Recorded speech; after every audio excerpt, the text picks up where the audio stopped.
प्यारे बच्चों, सुप्रभात। कक्षा पाठ 5 में आपका स्वागत है। बहादुर बित्तो, इसका 2 वीडियो आप सब देख चुके हैं। तीसरा वीडियो पृष्ठ संख्या 39 पर आप सभी चलेंगे। खाली जगह में क्या आएगा? ये बहुत पुराना क्वेश्चन है कि भाई खाली स्थान भरो, खाली जगह में क्या आएगा। मेरी छत पर मोर आया, मोर के नीचे रेखांकित है, अंडरलाइन है। मेरी छत पर मोरनी आई, मोर और मोरनी के नीचे भी अंडरलाइन है। तो मोर और मोरनी क्या है? लिंग बदलो। लिंग बदलो भी बहुत पूछा जाता है, तो आप इसमें तो जरूर ही पूछा जाएगा, क्योंकि यह जो है अभ्यास कार्य का भी हिस्सा है। तो ऐसे प्रश्न जरूर पूछे जाते हैं। मोर मोरनी, मोर मोरनी की तरह नीचे लिखे शब्दों के भी रूप बदलो।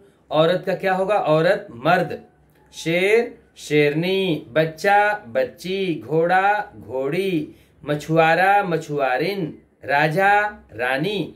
और इस तरह जितने भी लिंग बदलो है, जब मैं सबका पर्यायवाची, वचन बदलो, विलोम शब्द, लिंग बदलो सब भेजूंगा तो उसके साथ जितने भी शब्द होंगे। लेकिन इसका विशेष इसकी तैयारी कीजिए, क्योंकि परीक्षा में यह ज्यादा पूछा जाता है। और मैं नहीं जाऊंगा, भाई कहाँ नहीं जाऊंगा? शेर ने बित्तो को राक्षसी समझ लिया। वह खेत में नहीं जाना चाहता था, पर भेड़िए के समझाने पर वह राजी हो गया। सोचो, शेर और भेड़िए के बीच क्या बातचीत हुई होगी। भाई राजी करने के लिए तो बहुत सारी बातचीत करनी पड़ती है, तो आपको कल्पना करना है कि उन दोनों के बीच में क्या बातचीत हुई होगी। और पूरा कल्पना नहीं करना है, इसमें कई सारे वाक्य लिखे हुए हैं, कुछ शब्द लिखे हुए हैं, उसके आगे आपको सोचकर लिखना है। शेर, भेड़िए तुम क्यों हंस रहे हो? भेड़िया, महाराज वह तो बित्तो थी। भेड़िया तो वही बोलेगा ना, क्योंकि उसने देख लिया था। फिर शेर, नहीं नहीं, वह सचमुच राक्षसी थी। भेड़िया, मैंने अपनी आंखों से देखा है महाराज, वह तो बित्तो थी, वह किसान की पत्नी थी। इस तरह से आप लिख सकते हैं। वह घोड़े पर चढ़कर आई थी। शेर, मैं अब, हाँ, भेड़िया जो बोलेगा कि वह तो बित्तो की पत्नी थी, मैं आपको अपने साथ ले चलता हूँ, आप मेरे साथ चलिए। फिर शेर बोलेगा, नहीं नहीं, मैं नहीं जाऊंगा, मुझे बित्तो से बहुत डर लग रहा है, वह सचमुच राक्षसी थी। भेड़िया बोलेगा, कोई बात नहीं, आप मेरी पूंछ से पूंछ बांध लीजिए। शेर बोलेगा, नहीं, भेड़िया बोलेगा कि मैं उसे जानता हूँ, आप मेरे साथ चलिए। भेड़िया बोलेगा, ठीक है, मैं चलने के लिए तैयार हूँ, लेकिन आप अपनी पूंछ मेरी पूंछ से बांध लीजिए। क्योंकि वह पूंछ बांध कर गया था, तो इस बात को लिखना एकदम जरूरी है। अब पृष्ठ पलटिए, पृष्ठ संख्या 40 पर आइए। बोलो, तुम क्या सोचती हो? और लड़के लोगों के लिए, बोलो आप क्या सोचते हैं? तो भेड़िए ने शेर को भोले महाराज क्यों कहा? क्योंकि शेर जो है बित्तो से डर गया था। जिस इंसान को शेर खा जाता है, उस इंसान से, बहादुर बित्तो से शेर डर गया था। इसलिए भेड़िए ने शेर को भोले महाराज क्यों कहा? हाँ, वही होगा इसका उत्तर कि शेर जो है बित्तो से डर गया था। और क्या शेर सचमुच भोला था? शेर भोला नहीं था, वह बित्तो की बहादुरी से डर गया था। दूसरा प्रश्न है, शेर ने भेड़िए की पूंछ के साथ अपनी पूंछ क्यों बांध ली? कि जैसे मैं, अगर मुझे खाएगा तो उसे भी खाएगा, होता है ना कि आप चलेंगे लेकिन मेरे साथ चलेंगे, वह मार खाएगा तो मैं भी खाऊंगा, वह जो भी होगा दोनों के हिस्से में आएगा। तो शेर ने भेड़िए की पूंछ के साथ अपनी पूंछ इसलिए बांध ली क्योंकि शेर बित्तो से बहुत डर गया था, और पूंछ बांध लेने पर वह अपने आप को थोड़ा सुरक्षित समझ रहा था। क्या शेर फिर कभी बित्तो के खेत की तरफ गया होगा? हाँ तो क्यों, नहीं तो क्यों? तो इसमें तो यही उत्तर आना चाहिए कि शेर फिर कभी बित्तो के खेत की तरफ नहीं गया होगा, क्योंकि वह बित्तो से बहुत डर गया था। बित्तो ने उसे 2-2 बार डरा दिया था। और अगर आप हाँ लिखते हैं तो लिखिए, क्योंकि शेर भूख लगेगी तो क्या खाएगा, शेर को किसी ने समझाया होगा, वह फिर गया होगा। लेकिन मुझे लगता है कि आप यही उत्तर लिखिए कि शेर फिर कभी, क्योंकि कहानी में भी आया है कि आप शेर फिर कभी, वह दोनों जानते थे कि, हाँ, अंतिम पंक्ति पढ़िए पृष्ठ संख्या 37 पर। उन्हें मालूम था कि अब शेर उनके खेत की तरफ फिर कभी नहीं आएगा। इसलिए आप यही लिखें कि शेर जो है बित्तो के खेत की तरफ फिर कभी नहीं गया था, क्योंकि बित्तो ने उसे 2-2 बार डरा दिया था। और इसका अंतिम प्रश्न है, बित्तो की हिम्मत तुम्हें कैसी लगी? भाई मुझे तो बित्तो की हिम्मत बहुत अच्छी लगी। अगर तुम बित्तो की जगह होती तो शेर से कैसे निपटती? मैं शेर के सामने चिल्लाते हुए जाता और पटाखा लेकर जाता और उसके सामने पटाखा फोड़ देता, तो पटाखे की आवाज से शेर डर कर भाग जाता। या आग जलाकर हाथ में कपड़ा में आग, जैसे बंदर की पूंछ में हनुमान जी के लंका में आग लगाई गई थी, तो इसी तरह कई उसमें आता है चाणक्य में, या कहीं कहीं डंडे में कपड़ा लपेटकर उसमें मिट्टी का तेल गिराकर कुछ इस तरह आग लेकर के जाता, क्योंकि जानवर आग से भी बहुत डरते हैं। तो इस तरह से आप कुछ भी लिख सकते हैं, कल्पना से लिखना है, और आपका जो भी उत्तर होगा अगर तर्क के अनुसार है तो तार्किक आधार पर होना चाहिए, आपका उत्तर सही होगा। अब है राज का राज।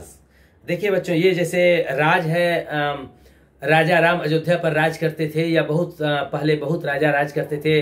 झांसी की रानी लक्ष्मीबाई के पति गंगाधर राव झांसी पर राज करते थे। लेकिन यहाँ एक दूसरा जो राज है, उसका मतलब है, राज का मतलब है वो भेद जिसे बोलते हैं, सीक्रेट चीज। जैसे मेरा राज किसी को मत बताना। कई जैसे कौवे का होता है कि कौवे को एक आंख से दिखाई नहीं देता, कुछ ऐसे राज होते हैं, गुप्त भेद जिसको बोलते हैं। जैसे पहले आप देखे होंगे राजमहल में भी गुप्त द्वार बनाए जाते थे, अगर अटैक होगा, हमला हुआ तो हम इधर से निकल जाएंगे। तो शेर जंगल पर राज करता था। मेरा राज किसी से ना कहना, वही ऊपर वाला जो है राज है, राज का संभालने वाला, नीचे है सीक्रेट जो गुप्त भेद के बारे में। राज और राज को बोलकर देखो, दोनों आप बोलिए, और दोनों के बोलने में फर्क है ना? जरूर है बच्चों, फर्क है, तभी तो पूछा गया है। और कहानी में से ऐसे ही ज पर लगे नुक्ते वाले शब्द ढूंढो। ये आपको कहानी में से ही होना चाहिए, बाहर से नहीं होना चाहिए। तो आप ढूंढना शुरू कीजिए, उसमें कई सारे शब्द आए हैं, जैसे चीज है, तेजी है, जोर है, और इसमें रोज है, ताजा है, ऐसे शब्द आए हैं। तो आप देखिए जो भी शब्द आए हैं आप सारे लिख लीजिए। इसमें 5 शब्द लिखने हैं, अगर 5 है तो 5 लिखिए, ज्यादा है तो उसे भी लिखिए, लेकिन इतना ध्यान रहे कि कहानी में यह ज पर ही, बाकी फ पर नहीं, फौरन नहीं, ज पर नुक्ता वाला शब्द आना चाहिए। और अब अपने मन से सोचकर ज पर लगे नुक्ते वाले 5 शब्द लिखो अपने मन से। ये बाहर का हो सकता है, क्योंकि किताब वाला तो आपने पहले प्रश्न में लिख दिया, तो इसमें आप बाहर वाला लिखिए। जैसे नजर है, दरवाजा है, कागज है, अंदाज है, इजाजत है, कमजोर है, तो बहुत सारे शब्द हैं, शब्दों की कमी नहीं है। आप उसमें से ढूंढ करके लिखिए। और इस तरह कई बार अक्सर परीक्षा में पूछा जाता है कि ज पर नुक्ते वाले 4 शब्द लिखो, तो उसमें आप कोई भी लिख सकते हैं, किताब वाला, बाहर वाला। लेकिन आपको ध्यान रखना होगा कि अगर इसी तरह आ गया कि कहानी में से 4 शब्द लिखो, तो आपको वही लिखना होगा। तो आप इसकी अच्छी तरह इसका अभ्यास कर लीजिए। और अगला प्रश्न है, अगर ऐसा होता तो।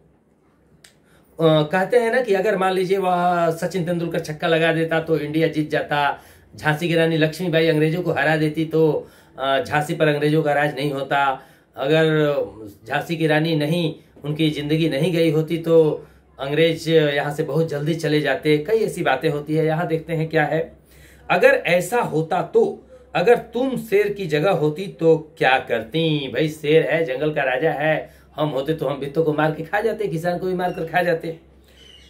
या अपने मन से आप लिख सकते हैं, ऐसा नहीं है, जो कुछ आपको मन करे। आप शेर की जगह है, आप शेर हैं, आप क्या करते इसके बारे में आपको लिखना है। और अगर 1 नंबर का प्रश्न, 1 नंबर प्रश्न को देखना है कितने नंबर का है, 2 नंबर का है तो 2-3 लाइन लिखना है। अगर तुम बित्तों की जगह होती तो शेर से कैसे निपटती? यह तो एक जैसा है कि तुम बित्तों की जगह होती तो शेर से कैसे निपटती, तो वही वाला आंसर। यह थोड़ा अलग कर दीजिएगा।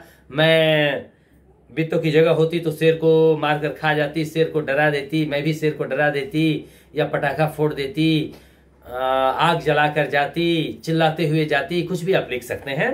और अगला जो है पृष्ठ संख्या 41 पर आइए। बहुत अच्छा है ये।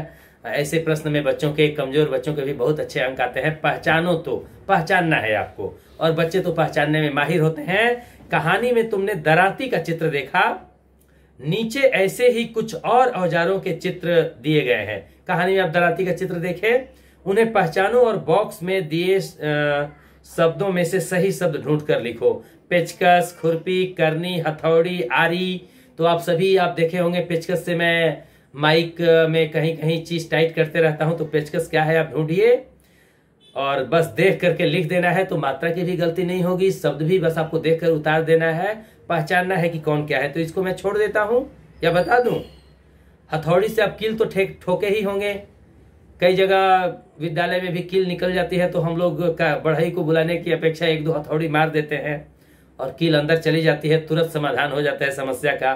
तो हथौड़ी है पहले, उसके बगल में पेचकस है और नीचे में है खुरपी। किसान लोग खुरपी से घास निकालते हैं। मैं गांव में बहुत देखा हूं, मेरे घर में भी गांव में खुरपी है। हम लोग खेत को जो है सोहते थे, बोलते थे सोहना, उसमें से घास निकालते थे। तो खुरपी है। करनी है, ये घर बनाने में काम आता है। राजमिस्त्री जो होते हैं, घर बनाने वाले मिस्त्री जो है, इससे मसाला उठा करके रखते हैं, दीवार बनाते हैं। तो यह करनी है। और सबके नीचे जो है बढ़ई जो है इसका उपयोग करते हैं, या आरी है। तो आप लोग इसको लिख लेंगे। और इसके साथ ही पृष्ठ संख्या 42 हम लोग अगले वीडियो में करेंगे। तीसरा वीडियो हम यहीं पर समाप्त करते हैं। धन्यवाद।